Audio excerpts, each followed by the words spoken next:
नमस्कार। आप देख रहे हैं टीवी 24 और मैं हूं मोहित कुमार साहू। आप देख रहे हैं दूसरा पहलू, जहां हर खबर के भीतर छुपा होता है एक सच। आज का दूसरा पहलू है मध्य प्रदेश की मेट्रो रफ्तार। ये कहानी किसी एक नेता की नहीं बल्कि विकास की वो परिभाषा है जिसे मध्य प्रदेश की मिट्टी ने खुद गढ़ा है।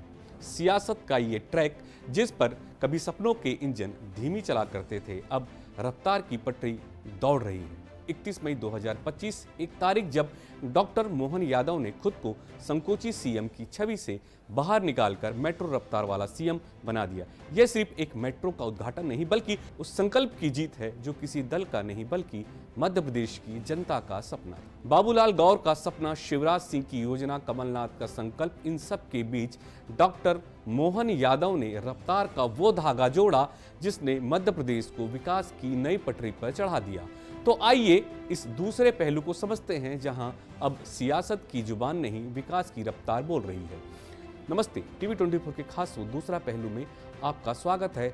आज हम बात करेंगे मध्य प्रदेश की उस नई सियासत की जो रफ्तार की पटरी पर दौड़ रही है। यह कहानी किसी एक नेता की नहीं बल्कि उस बदलाव की है जो मध्य प्रदेश की मिट्टी से गूंज रहा है। 1.5 साल पहले डॉक्टर मोहन यादव ने मुख्यमंत्री की शपथ ली थी, तब उन्हें संकोची सीएम कहा गया, लेकिन आज 31 मई 2025 को इंदौर मेट्रो के उद्घाटन के साथ उनकी पहचान बन चुकी है मेट्रो रफ्तार वाला सीएम। यह सिर्फ मेट्रो की कहानी नहीं बल्कि एक ऐसी सियासत की जो वादों को हकीकत में बदल रही है। बाबूलाल गौर का सपना, शिवराज सिंह की योजना, कमलनाथ का संकल्प, इन सब को रफ्तार देने का काम डॉक्टर मोहन यादव ने किया।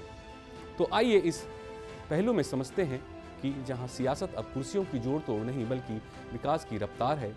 इतिहास की नींव, रफ्तार का नया अध्याय।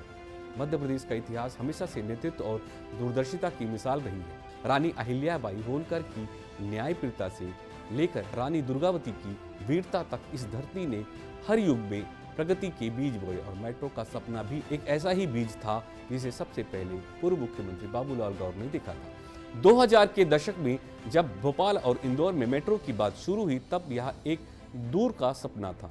यह वह दौर था जब मध्य प्रदेश में मेट्रो जैसी परियोजनाओं को अव्यवहारिक माना जाता था। फिर शिवराज सिंह चौहान की सरकार ने इस सपने को गति दी और 2013 में भोपाल और इंदौर मेट्रो की योजना को मंजूरी मिली और 2019 में कमलनाथ सरकार ने इसकी आधारशिला को और मजबूती दी। लेकिन सपने को हकीकत में बदलने की असली रफ्तार तब आई जब डॉक्टर मोहन यादव ने कमान संभाली। 31 मई 2025 को जब प्रधानमंत्री नरेंद्र मोदी ने इंदौर मेट्रो के सुपर प्रायोरिटी कॉरिडोर को वर्चुअल उद्घाटन किया तो यह सिर्फ एक ट्रेन का शुभारंभ नहीं बल्कि मध्य प्रदेश की सियासत में एक नए युग की शुरुआत थी। जब दिसंबर 2023 में डॉक्टर मोहन यादव को मध्य प्रदेश का मुख्यमंत्री बनाया गया तो सियासी गलियारों में चर्चा थी, यह सरप्राइज चॉइस कितने दिन चलेगा। एक शांत, विद्वान और कम प्रचारित नेता को बीजेपी ने क्यों चुना। लेकिन 1.5 साल बाद डॉक्टर मोहन ने साबित कर दिया कि सियासत में रफ्तार दिखाने के लिए शोर नहीं, काम की जरूरत होती है। उन्होंने मेट्रो प्रोजेक्ट को प्राथमिकता दी और इंदौर के सुपर प्रायोरिटी कॉरिडोर 6.3 किलोमीटर लंबा MR10 से गांधीनगर तक 31 मई 2025 को यात्रियों के लिए खुल गया। इस कॉरिडोर की लागत 1520 करोड़ रुपए है और यह प्रतिदिन 13,000 यात्रियों को सेवा दे सकता है। प्रत्येक रैक में 3 डब्बे और 150 यात्रियों की क्षमता। यह आंकड़े सिर्फ मेट्रो की नहीं बल्कि एक विजन की कहानी कहते हैं। डॉक्टर मोहन ने सिर्फ इंदौर तक रफ्तार को सीमित नहीं रखा, भोपाल मेट्रो का काम भी तेजी से चल रहा है और 2028 तक 27 ट्रेनें डिलीवर हो जाएंगी। रायसेन के गोहरगंज में मेट्रो कोच निर्माण यूनिट की स्थापना न सिर्फ रोजगार लाएगी बल्कि मध्य प्रदेश को मेट्रो टेक्नोलॉजी का हब भी बनाएगी। सिर्फ वादों की नहीं, मेट्रो की रफ्तार में दिखता है असली बदलाव। डॉक्टर मोहन की सियासत की खासियत उनकी समावेशी सोच है। इंदौर मेट्रो का उद्घाटन सिर्फ एक परियोजना का लोकार्पण नहीं था बल्कि यह मध्य प्रदेश की नारी शक्ति को समर्पित था। 31 मई को देवी अहिल्याबाई होलकर की 300वीं जयंती पर मेट्रो की पहली सवारी महिलाओं के लिए थी। स्टेशनों के नाम वीरांगनाओं पर रखे गए और 7 जून तक महिलाओं को मुफ्त यात्रा की सुविधा दी गई है। यह कदम सियासी नहीं बल्कि सामाजिक बदलाव का प्रतीक था। महिला सशक्तिकरण महासम्मेलन में 2 लाख महिलाओं की मौजूदगी, 5000 बसों का इंतजाम और 238 विशिष्ट मेहमानों का सम्मान, यह सब डॉक्टर मोहन की सोच को दर्शाता है, जो विकास को जनमन तक पहुंचाने में यकीन रखती है। उन्होंने सिर्फ मेट्रो की रफ्तार दी बल्कि सतना और दतिया में नए एयरपोर्ट्स का वर्चुअल लोकार्पण और उज्जैन में शिप्रा नदी के घाट का भूमि पूजन भी किया। यह दिखाता है कि उनकी सियासत सिर्फ शहरों तक सीमित नहीं बल्कि ग्रामीण और धार्मिक केंद्रों को भी जोड़ रही है। जहां विकास की बुनियाद हो वहां मुख्यमंत्री की पहचान होती है। आर्थिक रफ्तार, मध्य प्रदेश का नया चेहरा। मध्य प्रदेश अब सिर्फ कृषि या पर्यटन पर केंद्रित नहीं रहा। डॉक्टर मोहन यादव के नेतृत्व में यह भारत की चौथी सबसे बड़ी अर्थव्यवस्था बनने की राह पर है। इंदौर मेट्रोपॉलिटन क्षेत्र में 1756 गांवों को शामिल किया गया है, जिसका क्षेत्रफल 9000 वर्ग किलोमीटर और आबादी 55 लाख है। यह परियोजना न सिर्फ परिवहन को बेहतर बनाएगी बल्कि औद्योगिक निवेश और रोजगार को भी बढ़ावा देगी।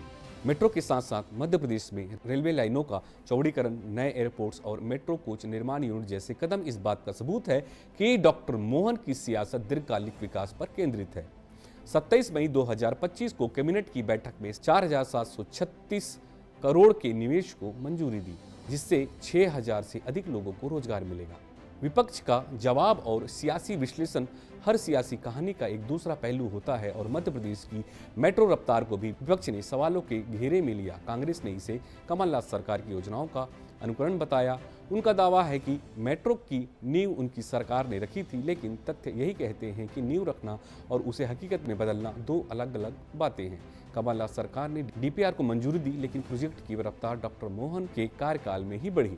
विपक्ष ने मेट्रोपॉलिटन क्षेत्र के गठन पर भी सवाल उठाए, लेकिन डॉक्टर मोहन ने इन सवालों का जवाब काम से दिया। बैतूल में महिला उद्यमी मेला, सभी जिलों में महिला स्वास्थ्य शिविर और अहिल्या वाहिनी बाइक रैली जैसे कदम उनकी जन केंद्रित सियासत को दर्शाती है। सियासी विश्लेषकों का मानना है कि डॉक्टर मोहन ने बीजेपी की पारंपरिक छवि को नया रंग दिया है। वह ना तो शिवराज की तरह भावनात्मक नारे लगाते हैं, न ही कमलनाथ की तरह कॉरपोरेट स्टाइल अपनाते हैं। उनकी शैली कम बोलो ज्यादा करो।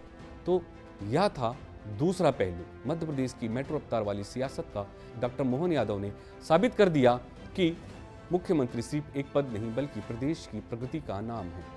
बाबूलाल गौर का सपना, शिवराज की योजना और कमलनाथ का संकल्प, इन सब को रफ्तार देकर उन्होंने मध्य प्रदेश को विकास की नई पटरी पर चढ़ा दिया। लेकिन सवाल आपसे है, क्या यह रफ्तार मध्य प्रदेश को देश का नंबर 1 राज्य बनाएगी? नमस्कार, आप देख रहे हैं दूसरा पहलू।